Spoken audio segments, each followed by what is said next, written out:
Hello everybody, hello Turf for Life here, bringing us a brand new deck profile this round. We got Tenyi, one of the brand new archetypes out of Rising Rampage. Tenyi is an archetype that I've been kind of really looking forward to because it's a very intriguing one with how they have it structured. All of the main deck monsters are effect monsters, but however they really rely on non-effect monsters, and thus also their boss monster is a non-effect monster, even though like half the extra deck is effect monsters. It's so weird. I wish Konami would hurry up and make up their mind with how they want this deck to be set up, but I digress. So this deck has a lot of really interesting toolboxes and mechanics, and it really, I feel, if Konami gives it some more support, some really good ones. To my knowledge, there's only 2 cards in the next set for this archetype.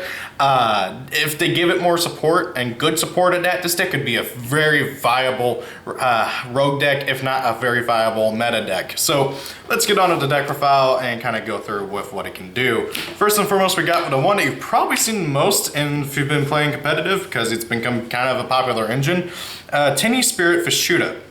If you control a non-effect monster, or well, just no effect monsters I should say, you can special summon this card from your hand.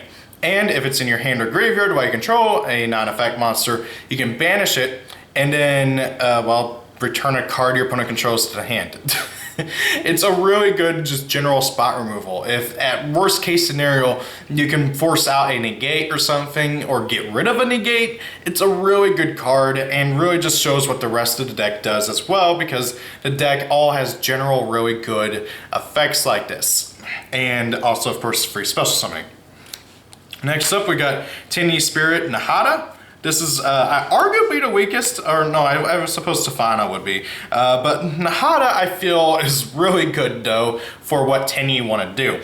So basically, again, if you control no effect monsters, you can just summon it from your hand. And then if your non-effect monster battles an opponent's monster, whenever the attack is declared, you can banish it from your hand or graveyard to reduce your opponent's monster's attack by 1500. It's basically a reversed Honest, and I love it. It's such a good card for getting over big beaters and also protecting your little guy. Like worst case scenario, oh, you can't make anything other than a Link 1.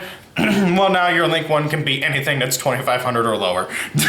So that's really good as well. The attack loss is until the end of the turn, so if your opponent's monster has like a non-destruction by battle clause or something, it can at least do that. Really good effect overall though, just great card in general. I gotta say though, as an aside, I love the artwork for all of these cards. They're beautiful. Next up, we got Tenyi Spirit Makuta. Makuta, for some reason I want to say Makuta, you know, to bite the Bionicle. But anyway, so Makuta here, I would argue is one of the most important ones, because his unique effect, of course he has a standard, you know, special summoning effect, but his unique effect is that if your non-effect monster is targeted by a card effect, you can banish them from your graveyard or your hand, negate that effect, and if you do, destroy the card. So, oh, your opponent tries to target your Berserker with like, I don't know, a Borrelsword Dragon, or no, wait, Borrelode Dragon. Oh wait, no, that you can't do that. But you get the point. Your opponent tries to target it with a card effect, you banish him, you negate it, you destroy it. Cool. The bigger thing, at least the most common scenario that I've faced, is that, oh, my opponent tries to bounce my boss monster with freaking Solomon Great Moraz Dahlia effect. You banish him, negate, haha, no. So there you go. that's the more common one that I usually come up across. So really good card overall, helps save your life from getting destroyed in the deck. So really good, great card just over in general.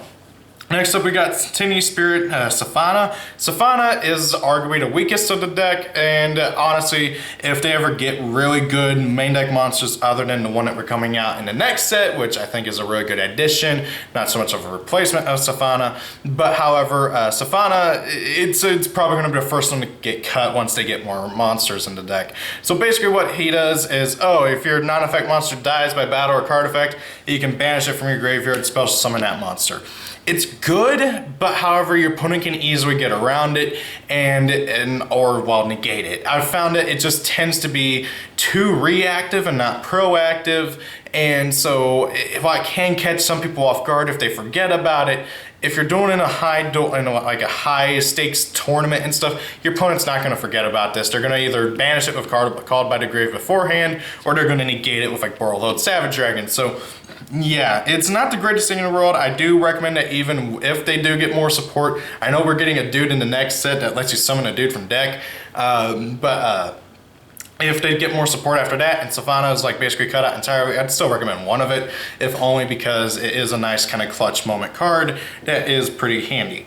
Speaking of handy, we got their tuners, Tenyi Spirit Adhara. Adhara here is really, well, good for the deck. Basically, unlike the others, it doesn't have a really reactive or proactive effect, but instead you can banish it from your graveyard to add one of your other Tenyi Spirits from your banish zone to your hand. So it helps you recur some of that resources that you used linking away and everything for this deck.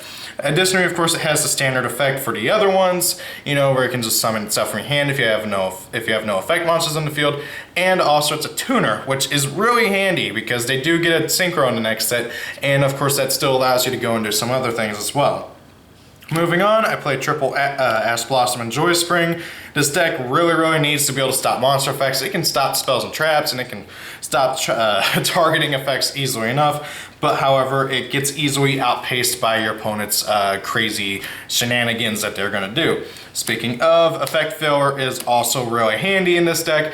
Being able to just, you know, control the board and further help be a controlled deck for this archetype.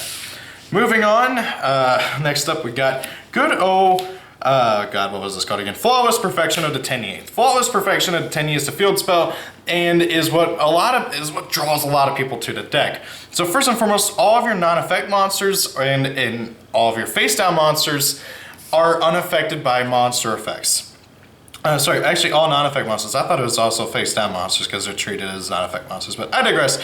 And then once per turn, if your opponent special summons a monster, while you control either a face-down monster or a non-effect monster, you can draw 2 cards. So not only is it that your non-effect monsters are, you know, unaffected by your opponent's effect monster effects, but also if they try to, you know, go for a special summon, you get to draw 2 cards once a turn. I've had people drop Phantasme on me while this card was out, and I got to draw 2, and then it goes to their turn, and if they want to do anything, they gotta let me draw another 2 cards. This card lets the deck be able to keep up with the faster paced decks so much. As I've mentioned, this deck is very much a go first stun deck. You know, it's very weird because, you know, you would think that it's an OTK deck because the deck is comprised of a 3k beater beating down your opponent. It's the whole point of the deck is to make the 3k beater along with his synchro once he comes out in the next set and then just go for big damage. But however, as it is right now, it works better as a stun deck, partly because of this and partly because of the general effects of the Tenyi working to stun your opponent and be able to push for game over slow poking and, you know, just being annoying. Next up, we got possibly one of the best search cards I've ever seen in Vessel for the Dragon Cycle. God, I wanted to say City for some reason. So basically, Vessel for the Dragon Cycle is a spell card where you can take one Tenyi monster and either add it to your hand or send it to the graveyard. And then if you control... you send one worm from your deck to the graveyard, then if you control a face-up non-effect monster, you can add from your deck to your hand one Tenyi monster with a different name for the monster sent to the graveyard. I got flip-flopped. So this card is really good. It's just an easy, it's a full Spiral plus Rhoda. There's no reason not to play 3 of this card, and it just lets you generate so much darn advantage. It's wonderful. Moving on, speaking of advantage, World Legacy Succession is just freaking amazing for this deck. Just helps you keep going with the link plays and everything, and it's just so good.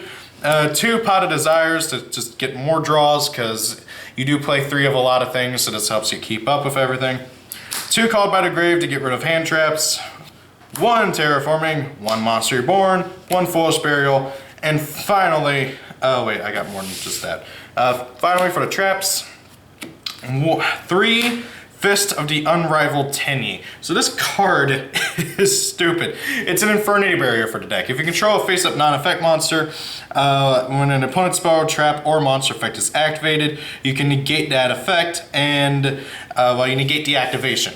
And then if this card is destroyed, you can summon one of your Tenyi from your deck. It's pretty darn good. Or sorry, you special summon a non-effect monster from your action deck.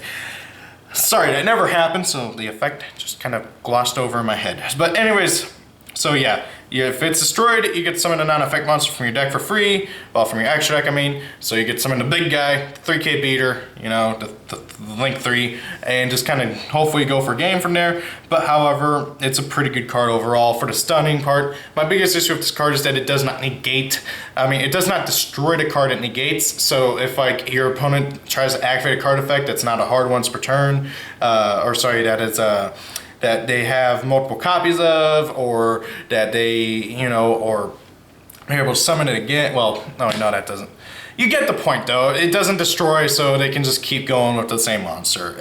Like, oh, they tried to do something with Boros Sword. Negate, okay, he's still there and he can still clash. It's annoying, but I digress. Then one Solemn Strike to negate monster effects as well, which actually does destroy. On to the extra deck. First and foremost, we got triple Monk of the Tenyi. This is your little dude. This is your main guy that you're going to be Link summoning and then Link climbing with. He just needs one non-link Tenyi monster to make. Points down, has good arrows, good, well, I can't say good effect because he has no effect. Just a good card overall for the deck and just climbing up. You rarely ever actually leave him on the field unless you need to, so yeah. Moving on, we got 2 Shaman of the Tenyi. We kind of flip-flopping between 2 and 3 of her, but I feel like 2 is really good right now at least. So she needs 2 worm-type monsters, and then once per turn you can discard 1 card, target a worm in your graveyard, special summon it. But, however, for the rest of the turn you cannot activate monster effects in your extra deck except for, well, from your extra deck, except for Tenyi monsters. So you're kind of locked out of, without actually being locked out of your extra deck, which is a bit annoying. And then also whenever an attack is declared one of your non-effect monsters, involving one of your non-effect monsters, you can pop a card your opponent controls once per turn. That's a hard once per turn, but oh well. It is a really nice effect too. The big thing is that you're not going to have her out on the field along with Berserker too often. But if you can, along with having the other Tenyi monsters backing up your Berserker, this card is really good for the deck and allows for even more control. Speaking of Berserker, I'm playing 2 of them currently. I was kind of playing 3 at first, but however I feel 2 is good enough. His Link arrows are atrocious, giving your opponent 2 zones they can summon to and only giving you 1. But however, other than that, this thing is really good. He's a 3k beater and he's backed up by your Tenyi effect monsters, so being able to try and go for game with him and controlling the board, you don't really care too much that you're giving your opponent so much access to power, if that's the right phrasing. I don't know exactly. It's a lore reason, I'm sure, but oh well, whatever.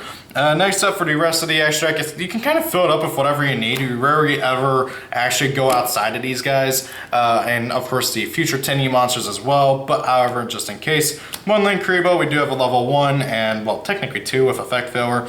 1 Nightmare Cerberus for getting rid of monsters. 1 Topologic 0 Boros because this thing's annoying and I love it. 1 Boros Low Dragon to try and close out the game if need be. 1 High Speed Roid Chambara because again, we do have a tuner and we do have multiple level 4s. 1 Cyframe Lord Omega to return our dudes from Banis to Graveyard, which actually works really good too, like in general. And of course he can get himself off your board so you have no effect monsters out on field, so that's pretty handy. 1 Burrowload Savage Dragon for just being a nuisance.